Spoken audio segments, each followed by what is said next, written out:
ರಾಜೀನಾಮೆಯ ಬೆನ್ನಲ್ಲೇ ದೆಹಲಿಗೆ ದೌಡಾಯಿಸಿದ ಸಿದ್ದು. ಹೈಕಮಾಂಡ್ ನಾಯಕರಿಗೆ ಕೃತಜ್ಞತೆ ಸಲ್ಲಿಸಲಿರುವ ಸಿದ್ದು.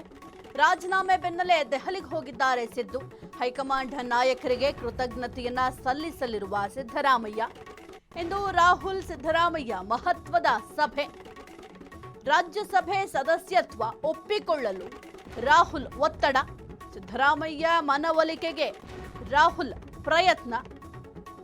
ರಾಜ್ಯಸಭೆ ಆಫರ್ ನಿರಾಕರಿಸಿರುವ ಸಿದ್ದರಾಮಯ್ಯ ಅವರು ರಾಷ್ಟ್ರ ರಾಜಕಾರಣಕ್ಕೆ ಸಿದ್ದು ಹೋದ್ರೆ ಆಡಳಿತ ಸುಗಮ. ಲೆಕ್ಕಾಚಾರದಲ್ಲಿ ತೊಡಗಿರುವ ಡಿಸಿಎಂ ಡಿಕೆಶಿ ಬಣ. ಸಿಎಂ ಪಟ್ಟವನ್ನ ಅಲಂಕರಿಸಲು ಡಿಕೆಶಿ ಭಾರೀ ಸಿದ್ಧತೆ. ರಾಜೀನಾಮೆ ಈಗ ಆಲ್ರೆಡಿ ಅಕ್ಸೆಪ್ಟ್ ಆಗಿದೆ. ಇದರ ಬೆನ್ನಲ್ಲೇ ಈಗ ದೆಹಲಿಗೆ ಹೋಗಿದ್ದಾರೆ ಸಿದ್ದರಾಮಯ್ಯ ಅವರು.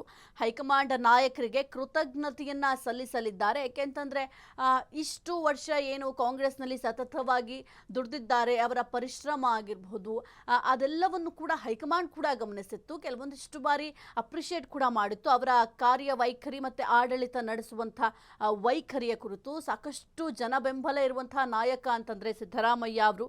ಜೊತೆಗೆ ಎಲ್ಲೇ ಸಿದ್ದರಾಮಯ್ಯ ಅವರು ಹೋದ್ರೂ ಕೂಡ ಅಲ್ಲಿ ಜನಸಾಗರವೇ ಸೇರ್ತಾ ಇತ್ತು. ಹಾಗಾಗಿ ಸದ್ಯಕ್ಕೆ ಕಾಂಗ್ರೆಸ್ ನನಗೆ ಹೆಚ್ಚಿನದನ್ನೇ ಕೊಟ್ಟಿದೆ ಅಂತ ಹೋಗಿ ಈಗ ಏನು ದೆಹಲಿಗೆ ಹೋಗಿದ್ದಾರೆ. ಅಲ್ಲಿ ಈಗ ಏನು ಹೈಕಮಾಂಡ್ನಲ್ಲಿ ರಾಹುಲ್ ಗಾಂಧಿ ಆಗಿರ್ಬೋದು, ಸೋನಿಯಾ ಗಾಂಧಿ, ಸುರ್ಜೇವಾಲಾ ಎಲ್ಲರಿಗೂ ಕೂಡ ಕೃತಜ್ಞತೆಯನ್ನು ಕೂಡ ಸಿದ್ದರಾಮಯ್ಯ ಅವರು ಸಲ್ಲಿಸಲಿದ್ದಾರೆ.